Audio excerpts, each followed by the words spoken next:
ውድ ተመልካቾቻችን በአገልግሎታችን እየተባረካችሁና እየተጠቀማችሁ እንደሆነ ተስፋ አደርጋለሁ። ማርሴል ቲቪ ወርልድ ዋይድን ሰብስክራይብ በማድረግ አገልግሎታችን እንድትደግፉ ጥሬን አስተላልፋለሁ።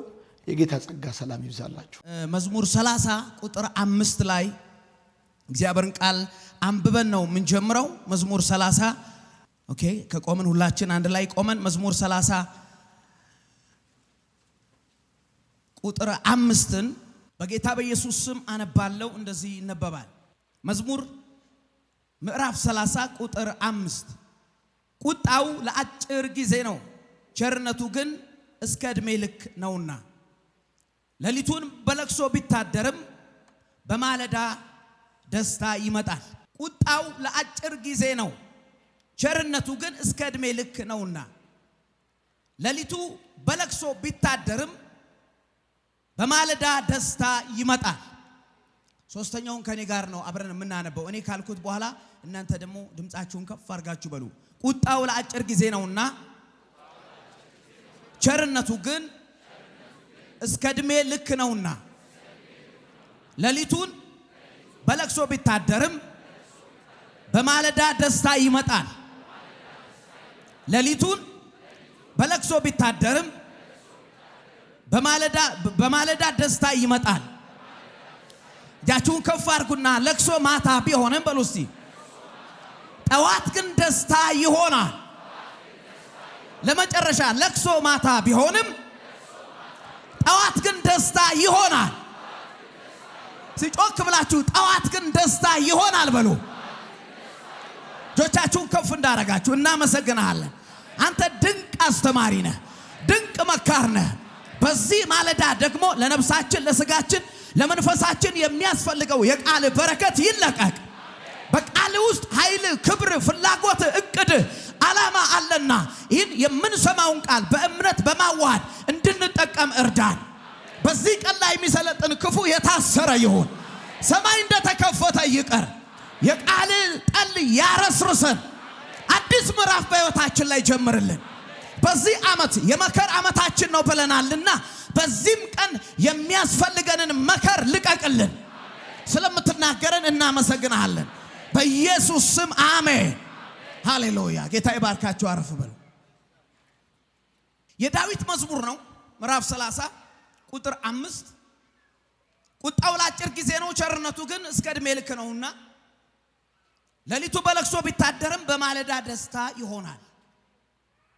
ዳዊት በዚህ በቁጥር 5 ላይ ሰዎች በዕለት ተዕለት ከሚጠቀሙባቸው ሁለት ወቅቶችን በመውሰድ እንደ ምሳሌ ተጠቅሟል። አንዱ ማታ፣ ሁለተኛው ጠዋት። ይሄ የዳዊት የጠዋትና የማታ ምሳሌ ከወቅቶች ሁለቱን ወስዶ የተጠቀመበት በጌታ በኢየሱስ አገልግሎትም ዮሐንስ ወንጌል ምዕራፍ 9 ላይ እንደዚሁም ደግሞ መኃልየ መጽሐፍ ምዕራፍ 2 ላይ ውዷና ውዲቷ ወቅቶችን እንዲሁ ጠዋትና ማታ፣ ክረምትና በጋን በማፈራረቅ እኛ ፍጥረታዊ ዓለም ላይ እንደምንጠቀመው አይነት ወቅት እንዲሁ በሰው ሕይወት ውስጥ እነዚህ ወቅቶች እንደሚመጡ እንደሚቀያየሩ በማሳየት ነው ዳዊት የተናገረው። ለምሳሌ ጠዋት የሚባል ወቅት አለ፣ ማታ የሚባል ወቅት አለ፣ ክረምት የሚባል አለ፣ ደግሞ በጋ። በተለይ ምንድነው ከተማ ላይ ያለን ሰዎች እንደኔ አዲስ አበባ የተወለዳችሁ ሰዎች ከክረምትና ከበጋ ውጪ ያሉ ሌሎች ጸደይና በልግ የሚባሉ ወቅቶችን ብዙ አናቅም። እኔም ሳነብ ወይም ደግሞ በነዛ ወቅቶች ላይ በልግ ነው ሲሉኝ እንደገና ደግሞ ጸደይ ነው ሲሉኝ ሐሳቡ ብዙ ባይገባኝም ግን አጠቃልዬ በበጋ ውስጥ ነው የሚይዛቸው። ግን ጠዋት፣ ማታ፣ ክረምት፣ በጋ የሚባሉ ፍጥረታዊ ዓለም ላይ ያሉ ወቅቶች አሉ። የሚገርማችሁ እነዚህ ወቅቶች ደግሞ በሰው ሕይወት ውስጥ በሰው መንፈሳዊ ሕይወት ውስጥ ይመጣሉ። ለምሳሌ ዳዊት እዚህ ክፍል ላይ ማታ የሚባለውን ወቅት የሚገርማችሁ ነገር እንደ ለቅሶ ወራት፣ ጠዋት የሚባለውን ደግሞ እንደ ደስታ አድርጎ ተጠቅሟል። ልክ ቅርበት ቢኖራቸውም ፍጥረታዊ ዓለም ላይ፣ መንፈሳዊ ዓለም ላይ ግን እንደ ፍጥረታዊ ዓለም ጠዋትና ማታ ባይጠጋጉም ግን አሉ። ማታ የሚባል ዳዊት ማታ ላይ ለቅሶ ነው አለ። የፍጥረታዊ ዓለምን እያወራ አይደለም። እንደነገርኳችሁ አሁን በተደጋጋሚ በሚኖረኝ ደቂቃዎች ሁሉ ጠዋት፣ ማታ፣ ክረምት፣ በጋ ስል ከፍጥረታዊ ዓለም በመዋስ ፍጥረታዊ ዓለም ላይ ያላቸውን አይነት ይዘት መንፈሳዊ ዓለም ላይ አላቸው። ማታ የሚባለው ለዚህ ለፍጥረታዊ ሰው እንደማይመች ኮንፈርት እንደማይሰጥ የሚገርማችሁ ብርሃን የሚቀንስበት የሚገርማችሁ ነገር ወንበዴ የሚወጣበት ሌባ የሚሰማራበት ለአደጋ ለሞት ለጥፋት ለመሰረቅ ማታ የሚባለው ነገር እንደሚወክል እንዲሁ መንፈሳዊ ዓለም ላይ ማታን የሚወክል ህይወት ይመጣል። ልክ እንደዚሁ ጭልም ይላል ድርግም ይላል። ሚያግዛችሁ ታጣላችሁ። የሚገርማችሁ ሚረዳችሁ ታጣላችሁ። በሰው ተከባችሁ ብቻችሁን ትሆናላችሁ። ዳዊት ይሄንን የዘመረው መዝሙር 30 ቁጥር 5 ላይ ብዙ የህይወት ማታዎችን ያሳለፈ ሰው ነው። ብዙ የህይወት ማታዎች ያሉ ሰው ነው። ማታን እንደ ለቅሶ ነው የቆጠረው። ግን ደስ የሚላችሁ ነገር ልክ ፍጥረታዊ ዓለም ላይ ማታ የሚባል ብቻ እንደሌለ ማታ ብቻ ሆኖ እንደማይቀር ሁሉ ጊዜ ሲመሽ እንደሚነጋ እርግጠኛ እንደምንሆን ሁሉ መንፈሳዊ ዓለም ላይ ያሉ ማታዎችም ጠዋት አላቸው። ሶስት ሰው ነው አሜን ያለው። ሲያጠገባችሁ ያለውን ሰው ማታ ብቻ አይደለም ጠዋት የሚባል ነገር አለ በሉት። ሃሌሉያ። በእግዚአብሔር መንፈስ ሆኜ እነግራችኋለሁ። ይሄ የትንቢት ማለዳ ነው። የህይወታችሁ ማታዎች ወደ ጠዋት ይቀየራሉ። ያለቀሳችሁ የደከማችሁ ያዘናችሁ ማታ ብቻ አይደለም ወዳጆቼ ሆይ አይዟችሁ ይነጋ። አንዳንድ ሰዎች ማታ ላይ ጠዋት ጉዳይ ሲኖራቸው አድረው አንግተው ሰውየውን እንደሚያገኙት እርግጠኛ በመሆን የሚገርማችሁ ነገር ቀጠሮ ይይዛሉ። አሁን ዛሬ እሁድ ነው፣ ነገ ደግሞ ሰኞ ነው። እርግጠኛ ነኝ ብዙዎቻችን ነገ ትምህርት ቤት ለመሄድ ስራ ለመሄድ የሆነ ቦታ ለመሄድ ገና ሳይነጋ እሁድ ወደ ሰኞ እንደሚቀየር እርግጠኛ ሆነን ቀጠሮ ይዘናል። ብዙ ሰው ግን ፍጥረታዊ ዓለም ቅዳሜ ወደ እሁድ ወደ ሰኞ እንደሚቀየር የሚያምነውን ያክል መንፈሳዊ ዓለሙ ላይ ያሉ ጨለማዎች ወደ ብርሃን እንደሚቀየሩ አያምንም። እኔ ግን ወዳጆቼ ሆይ እሁድ ሰኞ ይሆናል ብዬ ምንድነው እሁድ ወደ ሰኞ ይቀየራል ብዬ እጠራጠራለሁ። መንፈሳዊ ዓለም ላይ ያለው እንደው ይቆያል ብዬ ከመጠራጠር እርግጠኛ የሆንኩት ከእሁድ ቀጥሎ ሰኞ ከሆነው ፍጥረታዊ ዓለም ይልቅ መንፈሳዊ ዓለም ላይ ነው። ምን እያልኳችሁ ነው?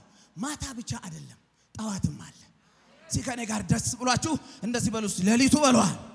በለቅሶ ቢታደርም በማለዳ ደስታ ይመጣል። ማታ የሚባል ሲዝን አለ።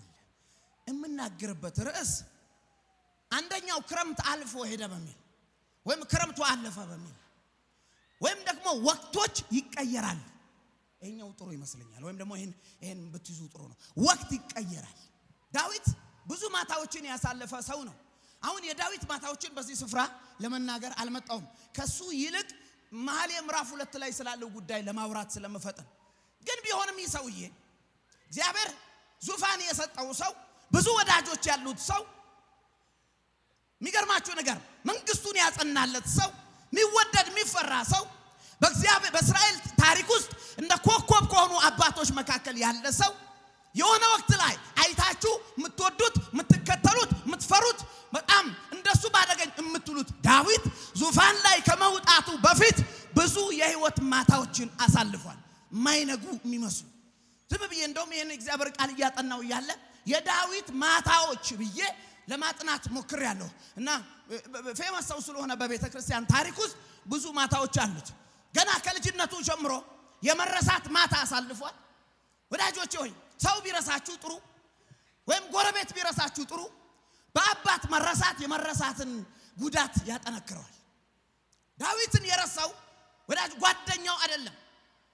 ቅባት የሚባል ጉዳይ ቤታቸው እንደ ታሪክ መጥቶ ሳሙኤል የሚገርማችሁ በቀንድ ዘይት ይዞ መጥቶ እዚህ ቤት ውስጥ የሚቀባ ሰው አለ ሲል አባት ከሚቀቡ ልጆች መካከል ዳዊትን መርሳቱ ይሄ ማታ ካልሆነ ምን ማታ ሊሆን ይችላል?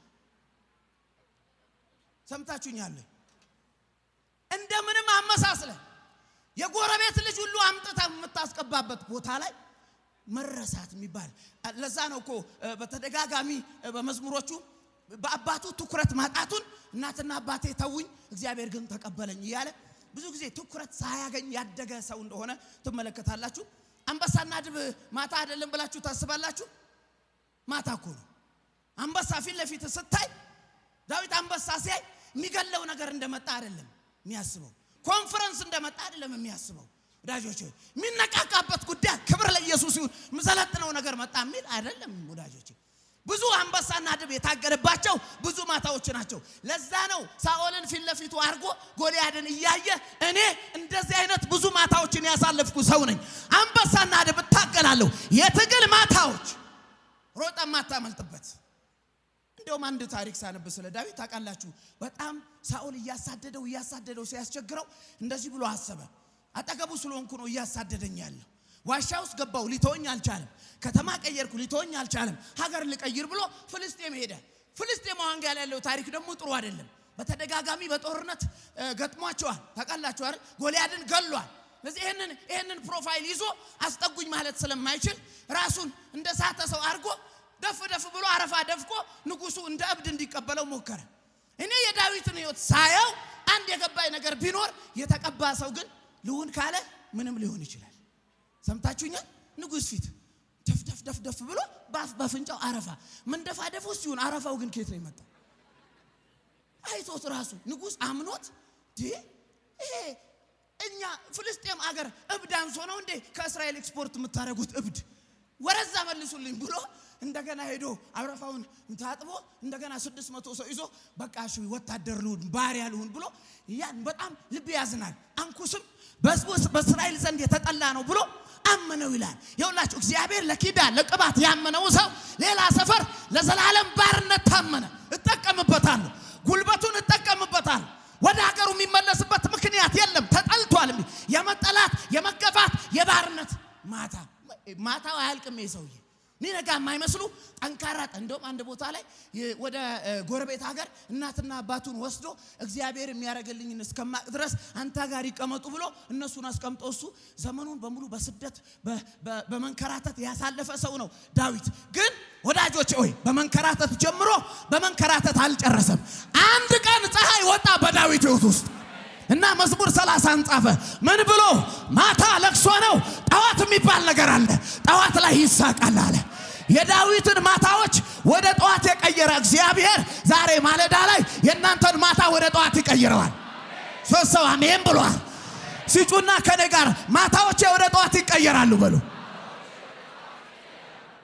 ሰዎች እንዲህ እንድትገቧቸው እንዲያግዟችሁ በጣም ፈልጋችሁ የሰዎችን እርዳታ ማታገኙበት ማታ ከኔ ጋር ናችሁ? ጌታ ኢየሱስ ክርስቶስ ዮሐንስ ወንጌል ምዕራፍ 9 ቁጥር 4 ላይ አንድ ነገር ተናገረ ስለ ማታ። ታሪኩ የተፈጸመው በመንገድ እያለፈ አንድ ማየት የማይችል ሰው ወደ ኢየሱስ አምጥተው ነው። ወደ ጌታ ኢየሱስ ሲያመጡ ምንድነው የተፈጠረው ነገር? አንድ ጥያቄ ጠየቁት። ስለዚህ ማየት ስለማይችል ሰው ጌታ ሆይ ከናቱ ማህፀን በእንደዚህ አይነት ሁኔታ ነው የወጣው፣ አይኖች አልነበሩት።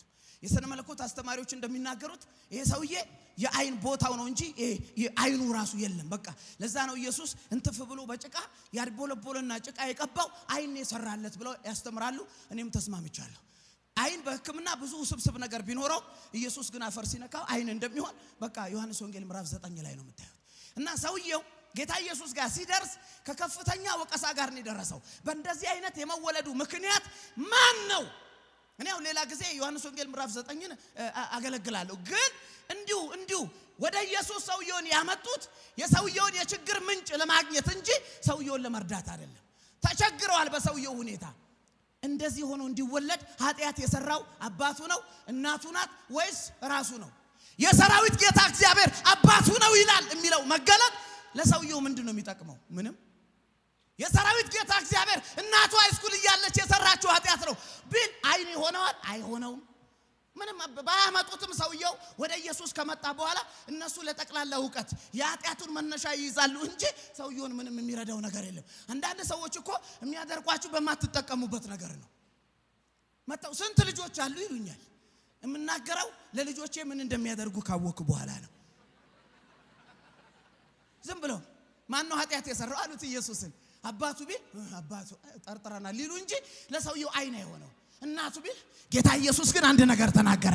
እሱም እናቱም እናትና አባቱ ይስሩ። እሱ የት ሆኖ ነው የሰራው? ሲወለድ ጀምሮ ሰውየው አይነ ስውር ከሆነ ኃጢአት የሚሰራበት እድል የት ነው የተፈጠረው? ማህፀን ውስጥ ስለሚሰራ ኃጢአት የሚገርማቸው ነገር ብዙ አላጠናውም፣ ግን እነዚህ ሰዎች እናት አባቱ ከሌሉ እሱ ነው የሰራው ብለው ደምድመዋል።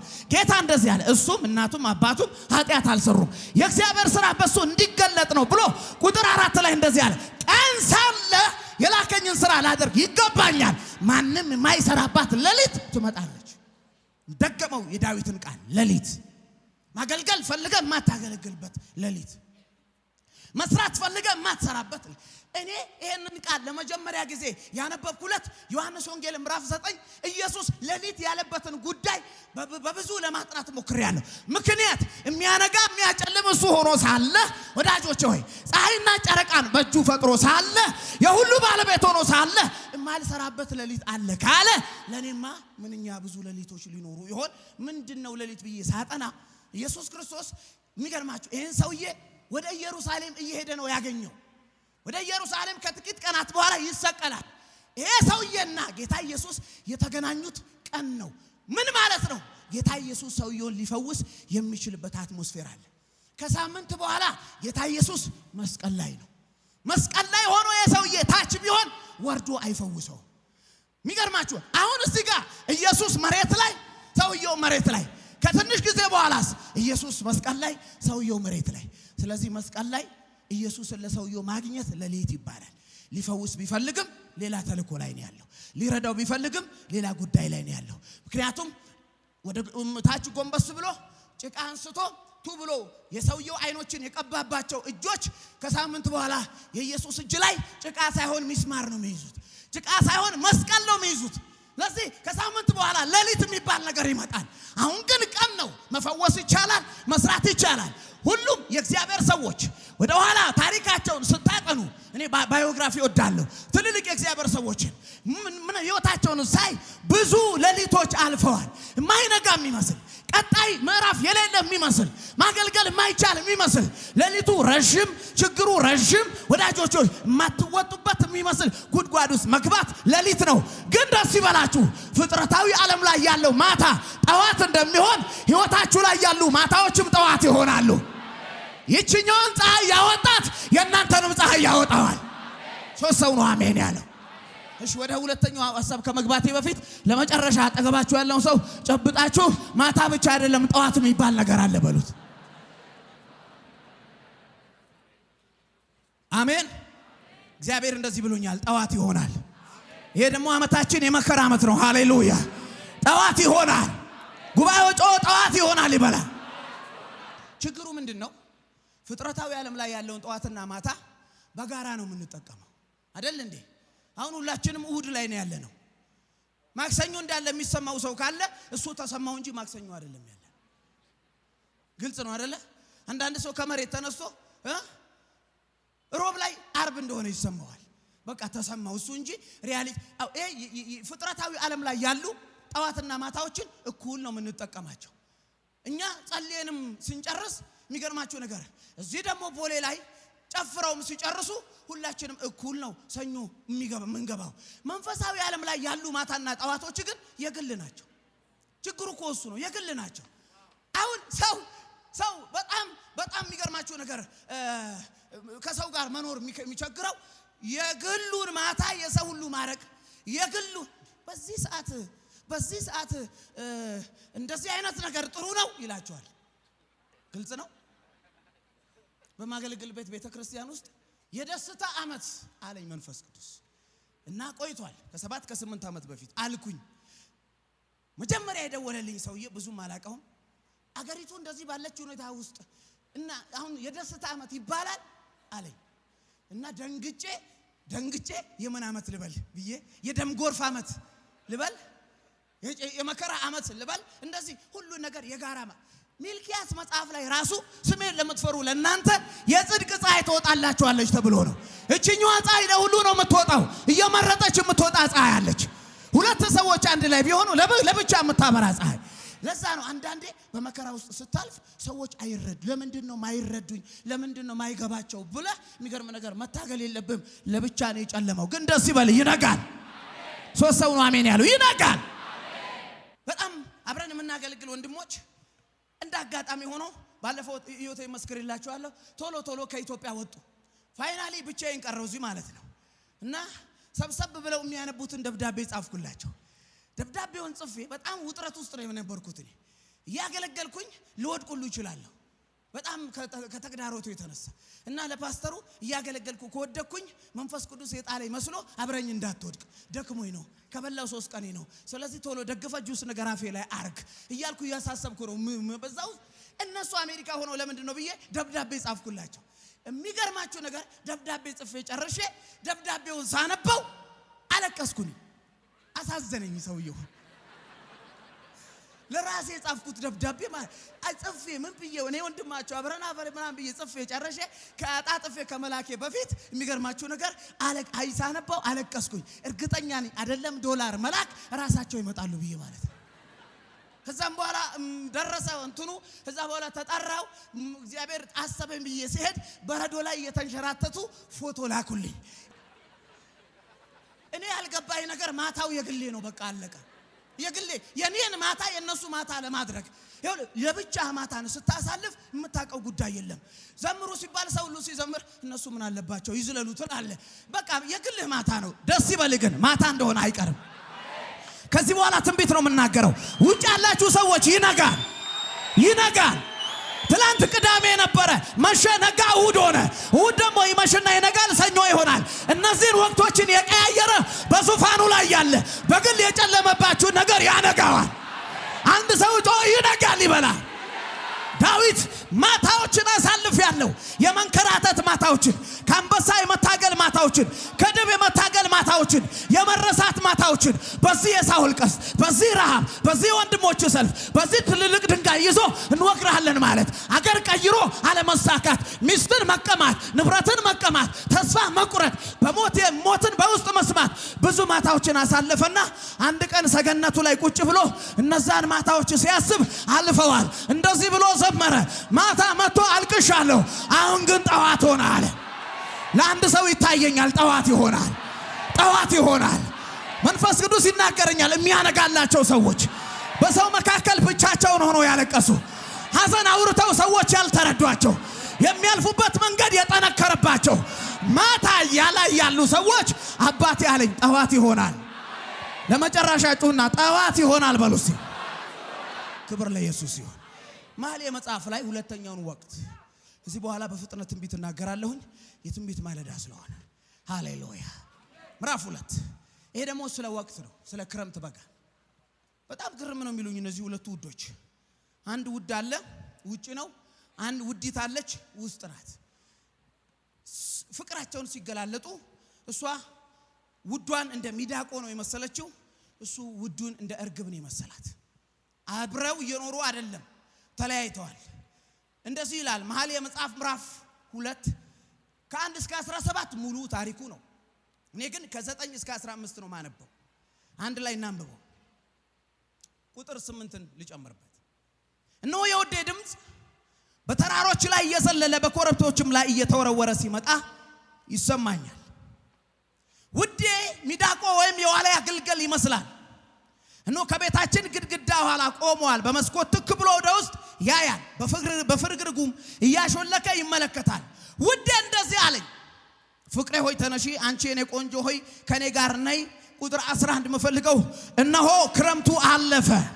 አንድ ሰው ጮሆ አሜን ይበል። እነሆ ክረምቱ አለፈ፣ ዝናቡም አባርቶ አበቃ፣ አበቦችም በምድር ላይ ታዩ፣ የዝማሬም ወቅት መጥቷል። የእርግቦች ድምጽ በምድር ተሰማ፣ በለስም ፍሬዋን አፈራች፣ ያበቡም ወይኖች ማዛቸውን ሰጡ። ፍቅሬ ሆይ ተነሺ ነይ፣ አንቺ የኔ ቆንጆ ከኔ ጋር ነይ። ሙሽራውም ከዛ በገደል ንቃቃት በአለት በገደል አንቺ በገደል አለት ንቃቃት በተራሮች ባሉ መሸሸጊያዎች ውስጥ ያለሽ እርግብ ሆይ ፊትሽን አሳይኝ፣ ድምጽሽን አሰሚ፣ ድምጽሽ ጣፋጭ መልክሽም ውብ ነውና። ድጋሚ ቁጥር 14 ላንብበው የምፈልገው ይሄ ስለሆነ አንቺ በገደል በአለት ንቃቃት በተራሮችም ባሉ መደበቂያ ስፍራዎች ውስጥ ያለሽ እርግብ ሆይ ፊትሽን አሳይ፣ ድምጽሽን አሰሚ፣ ድምጽሽ ጣፋጭ መልክሽም ውብ ነውና። የወይኑ የተክሉ ቦታው ለማበብ ደርሷል እያለ ምዕራፍ 10 ቁጥር 15 ይቀጥላል። ታሪኩ እንዲህ ነው። ሁለት ውዶች አሉ አብረው እንደሚኖሩ ነው አውዱን የምትረዱት ከዛ በሆነ ወቅት ላይ ተለያዩ ምክንያቱም እሷ በእርግብ ነው የተመሰለችው ክረምት መጣ እና አለት ንቃቃት ውስጥ ከተታት እርግቢቱን በምንም ታሪክ እርግብ በአለት ንቃቃት ውስጥ ኖራ አታውቅም እቺን እርግብ አለት ንቃቃት ውስጥ የከተታት ክንፍ ማጣት ሳይሆን ክረምት ይባላል ስለ ወፎች ለማጥናት ሞክሬያለሁ በጥቂቱ በዓለማችን ላይ ብዙ አዋፋት የሚሞቱበት ወቅት ቢኖር ክረምት ይባላል ለምንድን ነው የሚሞቱት በአደገኛ ዝናብ ውስጥ ክንፋቸውን ዘርግተው መብረር አይችሉም ትንሽ እንደበረሩ ክንፋቸው ይበሰብስና የሚገርማችሁ ነገር ይደክማቸውና ይወድቃሉ ዛፉም ቢሆን ወዳጆቼ ብዙ ዝናብ ስለሚያስተናግድ ጎጆአቸው ይበሰብሳል ብቻ ብዙ አዋፋት ክረምት ምቹ ስለማይሆን ለነሱ ይሞታሉ የሚገርማችሁ ይራባሉ ምግባቸውን ማግኘት አይችሉም ከዚህ የተነሳ አንዳንድ አቅም ያላቸው አዋፋት ከአህጉር የሚዞሩ አሉ ኢትዮጵያ ውስጥ ራሱ ወደ አባታ ወደ ሻላ አካባቢ ከሩቅ አገር የሚመጡ አሉ ክረምትን ሽሽት ክረምት ልክ እነሱ ያሉበት ወቅት ላይ ክረምት ሲመጣ ብድግ ብለው ክረምት ወደ ሌለበት በረው ይሄዳሉ በረው ክረምቱን መቀየር የማይችሉ ይሞታሉ በረሃብና በዝናብ ምክንያቱም ክረምት ለእርግብ አይመችም እና አንድ መልኳ የሚያምር ድምጿ የሚጣፍጥ እርግብ ማዜም የምትችል መልክ አላት ድምጽ አላት ክንፍ አላት ግን በገደል መሸሸቂያና በአለት ንቃቃት ውስጥ ተደብቃለች ለምን ውጪ ያለው ክረምት ክንፏን እንዳትጠቀም ስላደረጋት ሲዝን አለት ንቃቃት ውስጥ ስለከተታት እንደውም በመኃልየ መጽሐፍ ላይ እንዲህ ስንጥቅ ብሎ ወደ ውጪ በሚያሳይ ድምጽ በሚያሰማ ሁኔታ ውስጥ ሆና አትሞስፌሩ ከብዷት በርዷት ውጪ ያለው ክረምት እስኪያልፍ እየተጠባበቀች ነው ያልገባት ነገር የሚገርማችሁ ነገር እሷን አለት ንቃቃት ውስጥ የከተታት ክረምት አልፎ ነበር ይኸውላችሁ ልብ አድርጋችሁ ስሙኝ እርግቢቱ ውጪ የሌለችው ውጪ መውጣት ስለማትፈልግ ሳይሆን ውጪ መውጣት ስለማትችል ነው ለምን ክንፏን እንዳትጠቀም የሚያደርጋት ወቅት ስለመጣ አቅም ስላለ ክንፍ ስላለ ገንዘብ ስላለ ትምህርት ስላለ ብቻ ምንም ነገር ማድረግ እንደማይቻል እዚህ ክፍል ላይ ነው የምትረዱት ክንፍ ይዛ ድምጽ ይዛ ከዛስ በኋላ መልክ ይዛ አለት ንቃቃት ውስጥ ተቀምጣለች ውጪ ግን ባሏ ውዷ አለ እሱ በሚዳቆ ነው የተመሰለው ሚዳቆ ክረምት አይፈራል ምንም አያረጋውም ክረምት ሚዳቆ የምትለው የፊቱን ሳይዝ አይነቱን ምናምን መዓዛውን ሳይሆን መዝለል መቻሉን አቅሙን ነው ተራሮችን ይዘላል እንዚህ ለምን እንደ ዋላ ይላል ዋላ ታውቃላችሁ ተራራ አይቋቋማትም እና ለዛ ነው የኔ ሚዳቆ ምትለው ተራሮችን መዝለል ይችላል ብርቱ ነው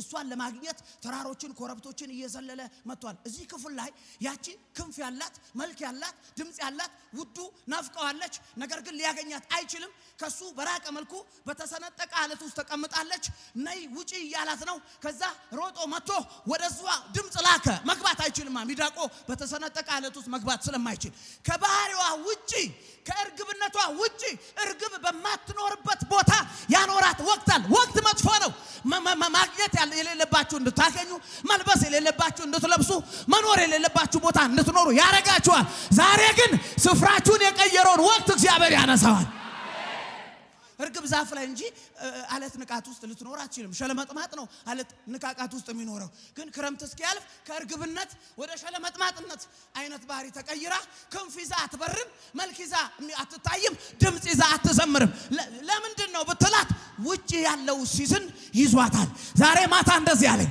ክንፎቻችሁን የምትጠቀሙበት መልካችሁን የምትጠቀሙበት ድምጻችሁን የምትጠቀሙበት ገደል ውስጥ የከተታችሁን ክረምት አነሳዋለሁ አለ ይጠራታል ውጮሮ ውዴ ሆይ አላት ደስ አላት ባለት ንቃቃት ውስጥ የውዴ ቃል እየዘለለ እየተወረወረ ይመጣል ሌሎች እርግቦች እዛ ይኖሩ ይሆን አላቅም ምክንያቱም ስለነሱ ውዴ የሚዳቋን ይመስላል ድምጹን እየሰማሁት ነው ምንድነው ሚላት ነይ ነው ሚላት ውጪ ነው ሚላት እሷ እርግጠኛ ነኝ አልተናገረችም እንጂ በልቧ ጠፍቶኝ ነው ወይ ሳትል አትቀርም ውጪ ሲላት ጠፍቶኝ ነው ወይ ሳትል አትቀርም አንዳንድ ጊዜ ማድረግ የምትችሉትን ነገር ሰዎች ሲነግሯችሁ ጠፍቶኝ ነው ወይ ነው የምትሉት አይደል በቅርብ ማህበራዊ ሚዲያ ላይ የሆነ ነገር አነበብኩ ጠዋት ስትነሱ ይላል ኢትዮጵያን ኮመንት ጎበዝ ነን ታውቃላችሁ ኦሎምፒክ ላይ ቢዘጋጅ ጥሩ ነው እንትን እንድንል ማለት ነው በኮመንት ጠዋት ስትነሱ ሙዝና በሶና ወተት አንድ ላይ ቀላቅላችሁ አትጠጡ ይከብዳል ይላል። የሕክምና ጋር የተያያዘ ነገር ነው። እኔ እነዚህ ሶስቱን የመጠቀም ኤክስፒሪየንስ ባይኖረኝም የተጠቀሙ ሰዎች የሰጡትን ኮሜንት እንደማንኛውም ኢትዮጵያዊ ለማንበብ ጠቅስ አረግ ያኖግደዋል አበሻ። እግዚአብሔር ይስጣችሁ። ለካ ጧት የሚከብደኝ ሶስቱን ሙዝን በሶን ወተትን ቀላቅዬ እየጠጣው ነው ይላል። አንዳንድ ወረድ ብሎ አንዱ በተገኘ ይላል ሶስቱ ተጥቶ ከዛ በኋላ ውሸታችሁን እኔ አሁን ራሱ ወተት ሙዝ በሶ ጠጥቼ ምንም ለቀሎኛል እንደውም ይላል። አንዲት እህት ግን የሰጣችሁ ኮሜንት ደስ ብሎኛል። የኛ ሰፈር ሴት ናት የጨርቆስ መሰለኝ እንዲሁ መንፈሱን ስረዳው ምን ትላለች? ስማቸውን ጠቅሳ መጀመሪያ ወተቱ ሙዙ በሶ ይገኝ ሌላውን ለኛ ተውት። አሁን እቺን እርግብ መተ የመብረር 16 ነጥብ ብትላት 18 አቃለው ነው የምትል። ጠፍቶኝ ነው ወቅቱ ይዞኝ ነው ወቅቱ። ምን ያረግልሻል? እዚህ ውስጥ አውሬ አለ፣ ውጪ ብረሪ፣ ክንፍሽን ተጠቀሚ፣ ድምጽሽ ያምራል ብትላት ጠፍቶኝ ነው የምትል እኮ እሷ። ውዷም እዛ ሆኖ ውጪ ነይ ይላታል። እንዴ እሷ ሆና ጠፍቶኝ ነው ይሄ በጎርፍ ላይ ያስወስዳኝ ነው እንደ እያለች ማለት ነው። እና አንድ ነገር አላት፣ በጣም ነው የምወደው። እንደዚህ አላት፣ ክረምቱ አልፎ ሄዷል፣ አንቺን አለት ንቃቃት ውስጥ የከተተሽ ወቅት አልፏል አላት። ይሄ የመከራ ዓመታችን ነው። አሜን አትሉኝም ወይ? እንዳትሰበስቡ ያደረጋችሁ ወቅት አለፈ። ሲያንድ ሰው ጮህ ክረምት አለፈ በሏል። ማገልገል እየቻልክ እንዳታገለግል፣ መማር እየቻልክ እንዳትማር፣ ማግባት እየቻልክ እንዳታገባ፣ ከአቅም በታች ስርስር አድርጎ አለት ነገር ውስጥ የከተተ ስርስር ያደረገ እንዳትወጣ የከለከለ ክረምት በኢየሱስ ስም አለፈ። እስቲ ከኔ ጋር ጩና ሶስቴ ክረምቱ አለፈ በሏ። ድገሙና በሉ እስቲ ድገሙና በሏ። ምንድነው የያዘኝ የሚሉ ሰዎች እኮ አሉ። ምንድነው ትምህርት አለኝ፣ ጭንቅላት አለኝ፣ እንደዚህ አለኝ። ለምንድነው የተያዝኩት? ምን እነዚህ ሁሉ ስላሉ ምንም አትሆንም። አገልግለ ስነ መለኮት ተምረ ጨርሰ ምንድነው ያዘኝ? ትምህርት ጨርሰ ምንድነው ያዘኝ? 2 ዲግሪ አለኝ። ሲዝን የሚባል ነገር አለ። በጣም አቅም ያላቸውን አለት ንቃቃት ውስጥ የሚከት፣ ክንፍ ያላቸውን አለት ንቃቃት ውስጥ የሚከት፣ በጣም ትልልቅ ፖቴንሻል ያላቸውን ቢነግዱ ውጤታማ የሚሆኑ፣ ቢመሩ ውጤታማ የሚሆኑ ወዳጆች፣ ቢሰሩ ውጤታማ የሚሆኑ ሰዎችን ስርስር አድርጎ የሆነ ነገር ውስጥ ውጥፍ የሚያደርግ ሲዝን አለ። ክረምት ይባላል። ግን ክረምት እንዳለ ሁሉ በጋም አለ። ቅድም አየን እኮ ማታ እንዳለ ሁሉ ጠዋት አለ። እንዲሁ ክረምት እንዳለ ሁሉ ጠዋት በጋ አለ። እንደዚህ አላት ደስ በሚል ሁኔታ። የሚገርማችሁ ነገር ቁጥር 11 ላይ እነሆ ክረምቱ አለፈ። ሲከኔ ጋር ጩና ክረምት አለፈ በለው። ድገሙና በለው። እስቲ አጠገባችሁ ያለውን ሰው ጨርሻለሁ ፈገግ ብላችሁ ክረምት አለፈ በሉታ። አልሰማም። ክረምት አለፈ።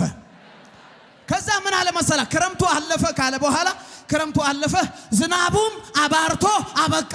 ለምንድነው ዝናቡ አባርቶ አበቃ ሚላት? ዝናብ እያለ መብረር ሰማትችል ምን እያላት ነው? አሁን መብረር ትችያለሽ። አሁን ክንፍሽን መጠቀም ትችያለሽ። አሁን ውስጥሽ ያለውን ፖቴንሻል መጠቀም ትችያለሽ። ሙሉ ነገር የሷን ኃላፊነት ጨርሳ ክንፍ ኖሯት፣ ድምጽ ኖሯት፣ መልክ ኖሯት ቁጭ ያለችውን በተሰነጠቀ አለት ውስጥ ውጭ ሆኖ ሲዝን እንደተቀየረ አወራት። ወዳጆቼ ሆይ እኔ ልክ ይሄ አዲስ ዓመት ሲመጣ እግዚአብሔር ሰው ይሄንን ዓመት ሲያውጅ ልክ እንደዛች እርግብ ሆኜ ነው የሰማሁት። ምን ተባለ? የመከራ ዓመት ነው ተባለ። አሜን አትሉም ወይ? አሁን ካለት ንቃቃት ውስጥ የምንወጣው ልናለቅስ አይደለም። ካለት ንቃቃት ውስጥ የምንወጣው ልንተክዝ አይደለም፣ ልንሰበስብ ነው። ኢየሱስ ጌታ ነው። ምክንያቱም አውጇላ እንደዚህ አላት፣ አንቺ ውዴ ክንፍ ያለሽ ማትበሪ፣ መልክ ያለሽ ማትታይ፣ ድምጽ ያለሽ ማታዜሚ። ድምጽሽ ቢሆን ያምራል፣ ምንድነው ጣፋጭ ነው። መልክሽ ቢሆን ያምራል፣ ክንፍሽ ቢሆን ይበራል። እንደዚህ አላት። ያ ክንፍሽን እንዳትጠቀም ያደረገ ክረምት አለፈ። ያ ትምህርትሽን እንዳትጠቀም ያደረገ ክረምት አለፈ። አንድ ሰው ጮህ አሜን ይበላል። ይኸውላችሁ ፍጥረታዊ ዓለም ላይ ያለውን ክረምት ከሸኘነው 2 ወር ሆኖናል። አንዳንድ ሰው ግን በመንፈሳዊ ዓለም ላይ እስቲል በግሉ ክረምት እያሳለፈ ነው። ዛሬ እሱን ላውጅ መጥቻለሁ። በዚህ ያላችሁ ጩና አሜን በሏል። ሲከኔ ጋር ክረምት አለፈ በሏል። የነገራችሁ ነገር አለ፣ ያወራችሁ ነገር አለ፣ የምትጠብቁት ነገር አለ።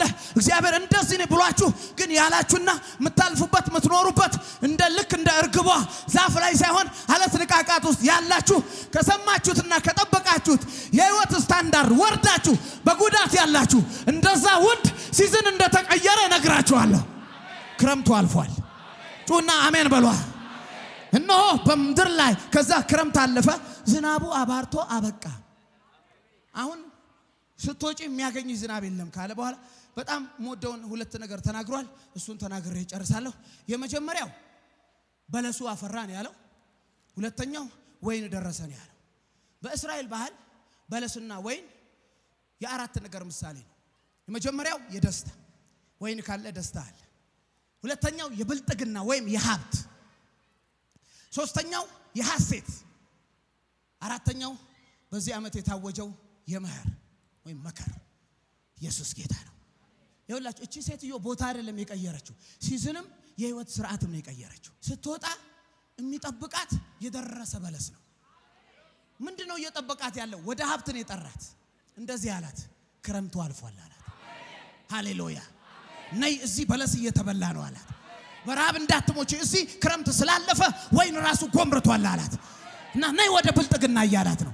ነይ ወደ ሀብት እያላት ነው። ነይ ወደ ሐሴት እያላት ነው። የሚገርማችሁ ነገር ዘካርያስ ምዕራፍ 4 ቁጥር 4 ሚልኪያስ ምንድነው 4:10 ላይ ዘካርያስ 4:10 ላይ ሚልኪያስ 4:4 ላይ ስታነቡ ሰው ሁሉ ከወይኑና ከበለሱ በታች አርፎ ተቀምጧል። ወይንና በለስ ደረሰ ማለት በእስራኤል የረፍት ወቅት መጣ ማለት ነው። ወይንና በለስ ደረሰ ማለት የደስታ የሚገርማችሁ ነገር ደረሰ ማለት የብልጥግና የሀብት የመትረፍረፍ የመከር ደረሰ ማለት ነው። እዛ በረሃ በመጎዳት አሳልፈሻል። ሰማዩ አላት ሃሌሉያ አሁን አንቺን የሚከለክለውን ዳመና አንስቶ ጥሎታል። መብረር ትችያለሽ። ክንፍሽን መጠቀም ትችያለሽ። ዛሬ እንደ እግዚአብሔር ሰው ነግራችኋለሁ። ብዙ ዓመት ተምራችሁ የተቀመጠ የትምህርት ነገራችሁን መጠቀም ትጀምራላችሁ። አቅማችሁን እንዳትጠቀሙ ያደረገ የወሰናችሁ ክረምት በኢየሱስ ስም አለፈ። አንዳንድ ሰው ምን ሆኜ ነው ከኔ ያነሱ ሰዎች እንዲህ አይነት ቦታ ላይ ደርሰው ከኔ ያነሱ ሰዎች እንደዚህ አይነት ቦታ ላይ ደርሰው እኔ እንደዚህ አይነት ነገር ተዘጋጅቼ ስሙን እንኳን በአግባቡ በእንግሊዘኛ መጻፍ የማይችል 3ኛ ክፍል ያቋረጠ ሰውዬ በእንደዚህ አይነት ሰክሰስ ውስጥ የሚሆነው 2 ዲግሪ ይዤ እኔ እንደገባኝ ከሆነ ሰው ማስተርስ ስለጨረሰም የትም አይደርስም። የሚገርማችሁ 3ኛ ክፍል ስላቋረጠም በሰዎች ህይወት ውስጥ እንዳየሁት ከሆነ ሲዝን የሚባል ነገር መሰረታዊ ነው። ገብቷል? ወቅት የሚባል ነገር ወቅት መሰረታዊ ነገር፣ ትጋት መሰረታዊ እንዳለ ሆኖ ትጋታችሁን የምትጠቀሙበት ወቅት ግን ካልተመቻቸ ከባድ ነው። ወቅትን ደግሞ በግል መቀየር አይቻልም። የሚቀይረው እሱ ነው። ቀየረላት ለዚች እና ውዷ ነገራት። ምን ብሎ? ውጪ ብሎ፣ ምን ብሎ? ብረሪ ብሎ፣ ምን ብሎ? አሁን የአለት ንቃቃት የገደል መሸሸጊያ ያንቺ ቦታ አይደለም። ዳመናው ነው ያንቺ ቦታ፣ ሰማዩ ነው ያንቺ ቦታ። ክንፍሽ አሁን መስራት ይችላል እያላት አሁን ያ የሚያምረውን ድምጽሽን እና ቀጥሎ እንደውም የቁርዬ ቃል ተሰማ ይላል። አንዳንድ ሰዎች በክረምት ልክ ክረምት እንዳለፈ የሚመጣ እንትን ነው ወፍ ነው ይላሉ። ወይም ደግሞ ሌሎች አዋፋት የሷ ቢጤ የሆኑ አዋፋቶች ሰማይን ሞልተው እንትን እያሉ ነው። ምንድነው ስሙ? እየበረሩ ነው። እሷ ግን እዛ ውስጥ ሆና አንድ ቀን ወደፊት እያለች ነው ያለችው። እሱ አንድ ቀን ዛሬ ነው እያላት ነው። ክብር ለኢየሱስ ይሁን። ክረምቱ አልፏል። ጨርሻለሁ። አጠገባቸው ያለው ሰው ፈገግ በሉና ጠዋት ይሆናል በሉት። አሜን። እግዚአብሔር አምላክ በጌታ በኢየሱስ ስም እንደ ኔሽን ወደ ደረሰ በለስ ያንቀሳቅሰናል። እንደ ቤተ ክርስቲያን ወደ መከር ተብሏል እንንቀሳቀሳለን። እመኑኝ ወዳጆቼ፣ ጥልመቱን ጭጋጉን ይገፋዋል እግዚአብሔር። በግል ሕይወታችሁ ላይ የጠቆረውን ደመና ያነሳዋል እግዚአብሔር። እግዚአብሔር አምላክ እንደዚህ ይለኛል፣ እናንተ እየተናገራችሁ እንዳይፈጸም ንግግሩ አለ፣ ጤንነቱ አለ፣ ዝግጅቱ አለ፣ ክንፉ አለ፣ ፊቱ አለ፣ መልኩ አለ። ነገር ግን ገደል መሸሸጊያ ውስጥ ያላችሁ ሰዎች ትንሽ እድል ብታገኙ ልትበሩ ክንፍ ያላችሁ ሰዎች እግዚአብሔር እንደዚህ ያለ ዛሬ ማለዳ ላይ ክረምቱን አሳልፌዋለሁ። ያኛው የ2017 ክረምት እንዳለፈ እርግጠኛ እንደሆነ ጆቻችንን ምንድነው እስክሪብቶ ይዘን ቀን የሚባለው ላይ በእርግጠኝነት ያለፈውን ክረምት ሳይሆን 2018 ብለን እንደምንጽፍ 2018 እንደገባ እርግጠኛ እንደሆነ ያክል ነግራችኋለሁ። መንፈሳዊ ዓለማችሁ ላይ ያለም ክረምት አለፈ። ያለቀሳችሁበትም አለፈ። ማታ አልፎ ሄዷል። ማታ ጠዋት የሚባል ነገር ይቀይረዋል። ክረምት በጋ የሚባል ነገር ይቀይረዋል። ሐዘን ደስታ የሚባል ነገር ይቀይረዋል። ባዶነት ሙላት የሚባል ነገር ይቀይረዋል። ውርደት ክብር የሚባል ነገር ይቀይረዋል። ዳዊት እንደዚህ ያለ ማታ ለቅሶ ይሆናል፣ ጠዋት ግን ደስታ ይመጣል። እንደውም እዚህኛው ትርጉም ላይ ጠዋት ደስታ ይሆናል ነው የሚለው። ስለዚህ ጠዋት ሆኗል ብዬ ጨርሳለሁ። ክረምት አልፏል ብዬ ጨርሳለሁ።